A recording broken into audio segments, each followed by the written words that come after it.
Hello, everyone. This is Coach Jackie Zach, and I'm excited to have Ivan Imana from World Travel Inc. with us today. World Travel Inc. is the largest independent corporate travel agency in North America. They service Fortune 1,500 companies in managing their travel. And Ivan facilitates World Travel's technology transformations while improving efficiency, customer satisfaction.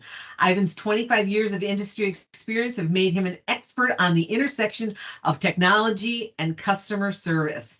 And you've been recognized with CIO 100 Award from CIO International, a Concur Innovation Award, and CIO of the Year Award from the Society of Information Management. Congratulations on that. In your downtime, Ivan's favorite vacation destination is Hawaii. He enjoys racing cars, riding motorcycles, and surfing. So a lot of adrenaline rush, right? You're most proud of the technology leaders that have reported to him in the past and the current successful entrepreneurs and leaders of today. It is my pleasure to welcome Ivan to the show. Hello, Ivan.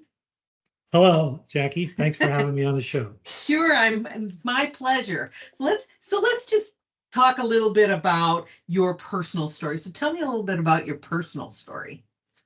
Sure. Grew up in San Diego, went to San Diego State University, grade school. From there, moved to Hawaii, and then Hawaii moved to Wisconsin, and that's how I got into corporate travel, kind of by chance. And then I didn't realize that I would stay in the industry for so long. I've been in the chemical industry, in a heavy equipment manufacturing industry prior to corporate travel. And now I've been in corporate travel for over 25 years. So that started off in Wisconsin.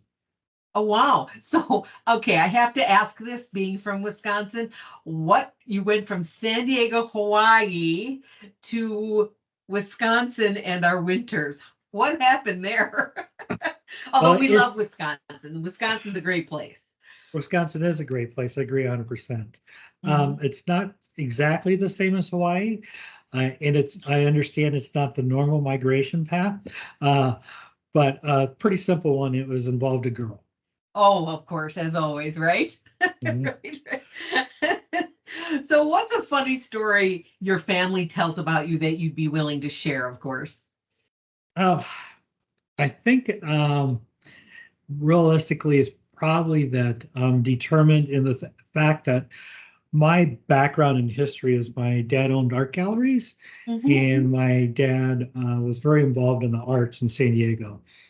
So my funny history is that I'm very rebellious, but for me, that was getting into business and computer science. Oh, instead of the arts, right? Yes.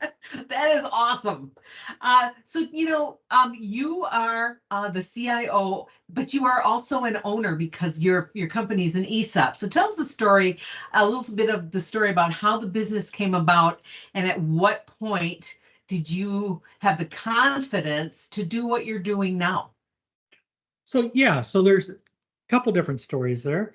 The first story is around the ESOP is that the founder, James Wells, great person, had decided that, hey, the people got him here, and that as far as, he was ready to take on another part of his life, that he would sell his company to his employees.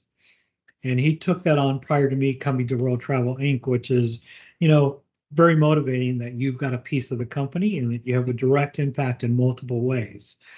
So that's the exciting part, is that the ESOP World Travel Inc.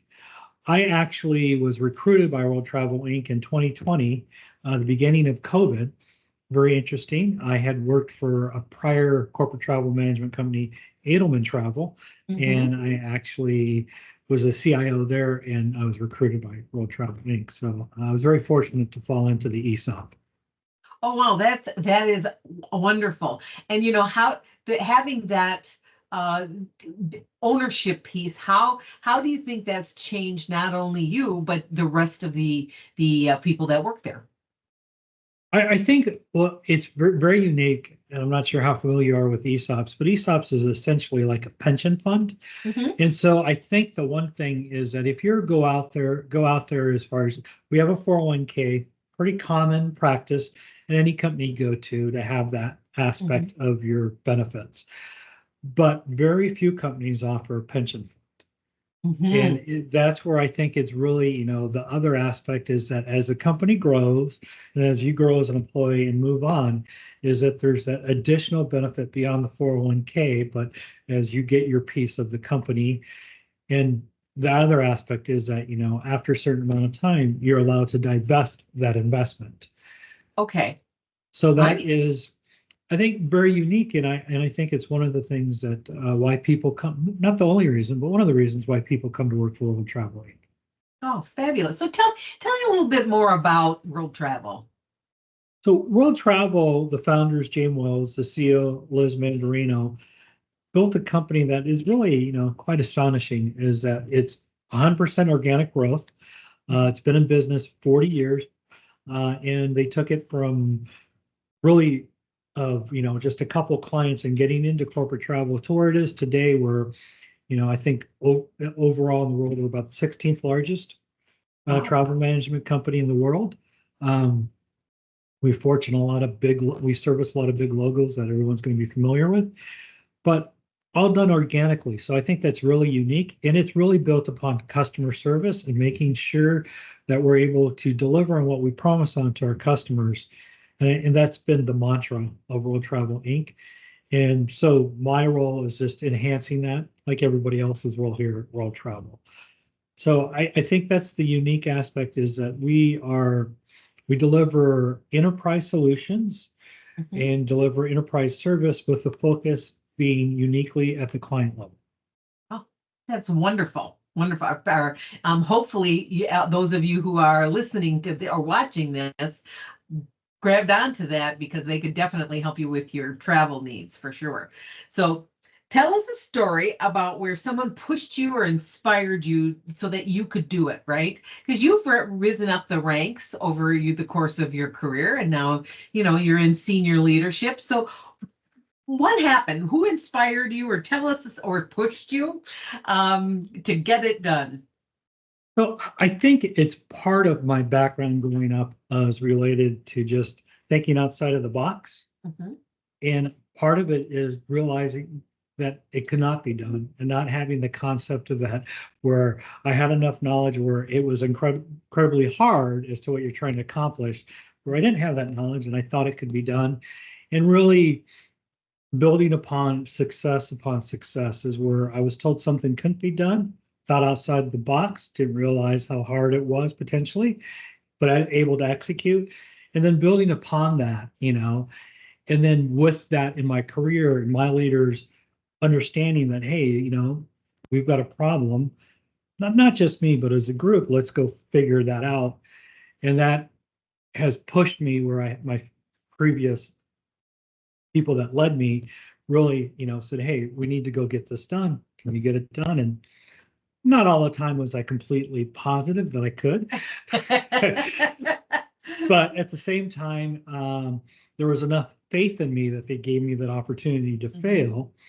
And that not being scared to fail too is, I think, another big aspect, because of all my success stories that I've had out there when I've been able to deliver, there's probably just as many where I didn't deliver exactly what I had accomplished to.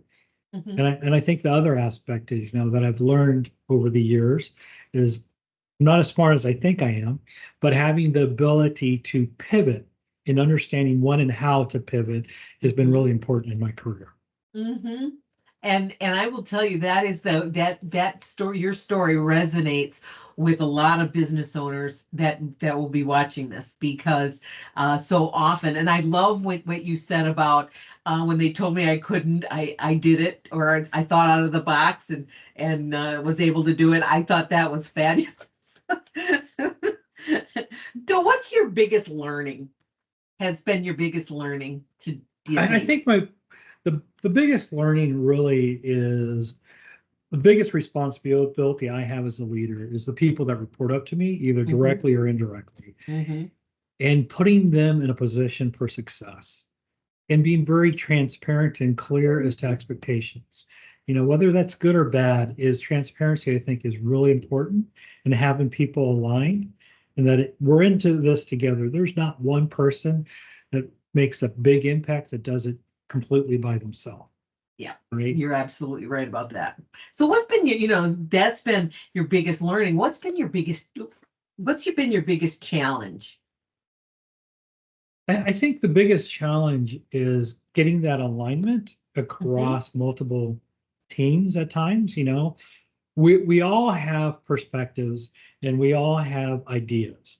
But I think the one thing is to understand after those conversations happen is once that decision's been made, is to everybody take it on as their own decision. Right. And I think that at times, managing people is the most difficult aspect of being a leader.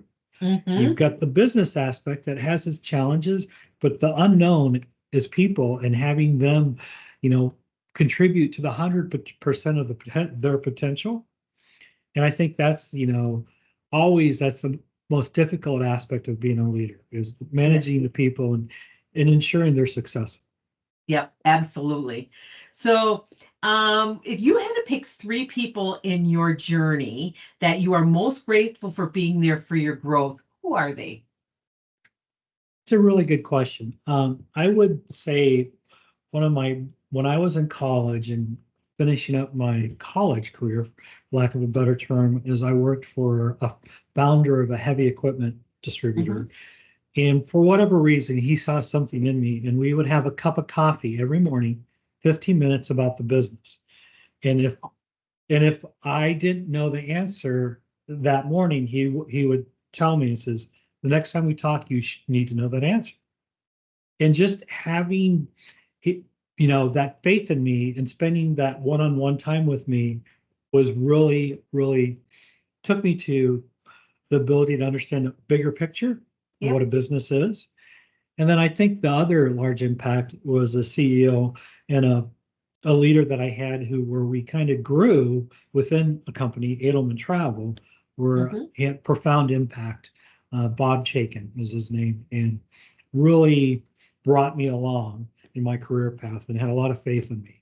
And last but not least, it was the founder of Edelman Travel, Craig Edelman, is that he, along with my leader, gave me a lot of opportunities, but to see how he brought that company, built upon that company, and what he believed in his employees was a huge impact in my career. Right. I love the lesson, the 15 minutes. That's not a lot of time, right? Just one cup of coffee a day with someone, and look at that, it changed your life.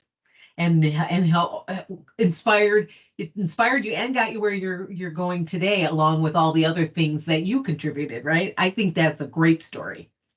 I love it.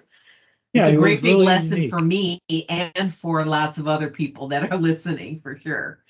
Yeah, and it was what it comes down to. He was mentoring me. And honestly, I didn't know it at the time, but he was mentoring me. And, what was great for me is that after time, I saw that he valued my opinion. At the same time, he explained a lot of different things that I didn't understand about the whole business, and I was able to get a bigger picture. And I think I was able to learn that applies to any business. Yes, absolutely. And any manager. Yeah, exactly. Right? Any manager or mentor, for sure. So what's the next big thing for you in the business? So really, I'm really fortunate that at World Travel Inc. we have a lot of great senior leaders and a great CEO and president, and that we're in the middle of transforming the business, digital transformation, and taking on a lot of large projects. So the ability to make impact for me at World Travel is substantial, and that's the most rewarding aspect. When I was recruited about 4 years ago, I was recruited by a couple different companies, and I made my decision is where could I make impact? And that's really, what resonates with me is having that ability to say, hey, I had a small part in that company getting bigger or more profitable. And that's where we're in the middle of, and I have an opportunity to do that here in a lot of different ways. And so that's what I'm focused on.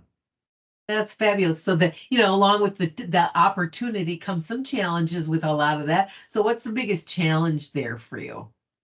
Well, I think, which is not a unique story, but world travel has been in business a long time.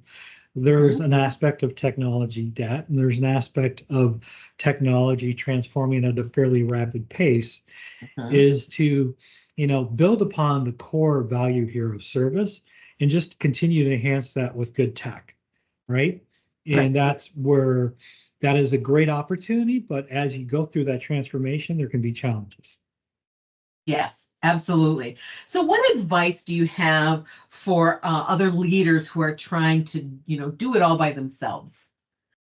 I think the biggest advice I would have is identify your key talent and let them know right away that you feel their key talent. Nothing is good as a secret, right? You want, and then Right. and identify that and have very open conversations with all of your team members, your leader, your direct, responsibility leaders, and then your subdirect, and try to be as transparent as possible. Because I think the one thing that I've learned over my career is that people want to know why they're doing something.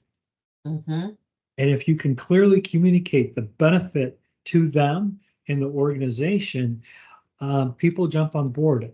As I say, often is 98% or higher want to do the right thing. Is just communicating that so is that it's that decision from upper management is clearly understood all the way through the organization.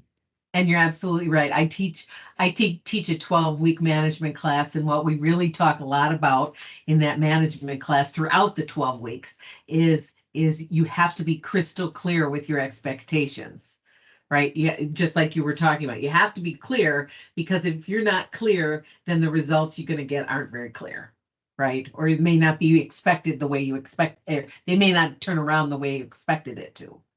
Yeah, exactly. And I think as I've gotten older is be open to new ideas. Yep, absolutely. Absolutely. So it sounds like you've been really blessed with a lot of incredible people who've helped you on your journey. What would you like to say to them if you had an opportunity? I think the very basic thing is thank you. I mean, it's contributed to what I'd like to say successful career to this point. Yeah. And that really, is the legacy. I had an ex-CEO and we talked about legacy. At some point in your career, it's not about what you're going to do tomorrow. It's about what you're going to leave behind. Yep. And we talk about legacy. And for me, the biggest thing is in having those conversations is who am I creating as the future leaders of the organization I'm at? Because at some point there has to be succession planning. And how are you building them to be successful to that next part of the career? And some of those leaders may not stay with you, but knowing that you had an impact on their journey is the legacy, what you leave behind. That is wonderful. Ivan, it's a pleasure to speak with you today, and thank you so much for being on the show. I appreciate it, and I know that from everything that you've said, there's a lot of wisdom here, and I know not only are you creating leaders, but you're also sharing the wealth of knowledge with the wider business owner community. So thank you so very much. Well, thank you for having me.